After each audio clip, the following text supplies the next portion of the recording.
بسم اللہ الرحمن الرحیم، السلام علیکم ورحمۃ اللہ وبرکاتہ۔ عابد راجہ چینل کی طرف سے آج میں اپنے دوستوں کو رسول اللہ صلی اللہ علیہ وآلہ وسلم کا ایک فرمان بتاؤں گا۔ آپ دوستوں نے اس پر ضرور عمل کرنا ہے۔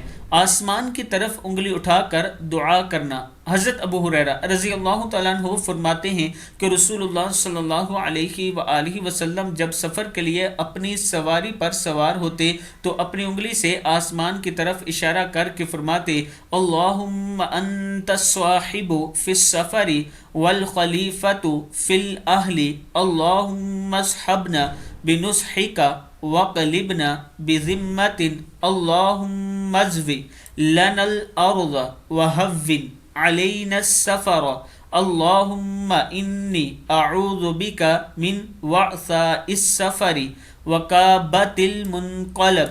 اے اللہ تو سفر کا ساتھی ہے اور گھر والوں کا خلیفہ ہے۔ اے اللہ تو خیر خواہی کے ساتھ ہمارا ساتھی بن جا اور ہمیں ذمہ اور حفاظت کے ساتھ واپس لوٹا۔ اے اللہ ہمارے لیے زمین کو سکڑا دے اور ہم پر سفر آسان کر دے۔ اے اللہ میں سفر کی مشقت سے اور برے لوٹنے سے تیری پناہ چاہتا ہوں۔ ترمذی کی حدیث ہے۔ میں اپنے دوستوں سے گزارش کروں گا کہ یہ دعا یاد کر لیں اور جب بھی سفر پر روانہ ہوں ضرور پڑھا کریں۔ السلام علیکم ورحمۃ اللہ وبرکاتہ۔